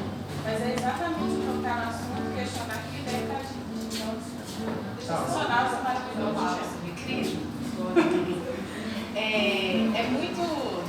É bom a gente trazer isso para a nossa cultura, né? Da caminhada cristã. E abrindo um pouco a minha vida, eu estou num período, talvez a maior crise da minha vida. De todas, assim. Por N motivos, por várias complexidades. E eu entrei em crise porque eu realmente decidi deixar coisas vir para fora, né? Falar, não, eu vou ir até o fim. E há uns anos atrás, eu fiquei muitos anos lendo o Salmo 139, devocional. E eu entendi no Salmo 139, que é aquele salmo que fala que Deus, ele sonda, né, e conhece todo o nosso interior. Ele sabe daquilo que a gente vai falar, mesmo antes da gente falar. Mesmo antes da gente querer sentir, Deus já sabe. E aí, foi muito libertador entender que Deus não se escandaliza. Que Ele não se afasta. Que Ele sabe o que fazer, Ele se aproxima. Então, às vezes, a gente tem que ser muito forte, só que a gente não é. E Deus é Pai. Que você tem filha, né? O que vocês querem? Que a sua filha corra para os seus braços. E é isso que Deus quer. Então, a crise, ela vem para a gente ir para os braços de Deus e falar, cara, eu realmente não sei como é bom estar nesse lugar de não saber que a gente não é Deus. A gente não foi feito para aguentar o mundo nas costas. Então, entender isso, que a crise é esse momento onde vem coisas para fora que te assustam, que nunca vieram, você fala, caraca, eu sou um demônio. Eu tenho. Só que nesse salmo eu aprendi que Deus não se assusta, porque Ele já sabia que isso estava lá há muito tempo. Eu que não sabia. Então Deus é muito paciente. Ele tem muita paciência. Tem uma paciência enorme com todos nós. Então, é sempre bom lembrar, né, e acolher esse momento, que é ruim. Mas Deus está próximo. Quando o bicho pega aqui, o que Deus faz? Ele se encarna. O bicho pegou na terra, o que Deus fez? Virou homem. Então esse é o Deus da vida. Amém? Pode ficar de pé. Vamos. Galera, quem quiser continuar o café, quem quiser levar para casa, o alimento que sobrou, é o que eu falei ontem. Quando cada um doa um pouco, a gente vive o que é multiplicação. Isso que é multiplicação. Cada um dá um pouco do que tem. E no pouco do que tem, existe abundância. Legal.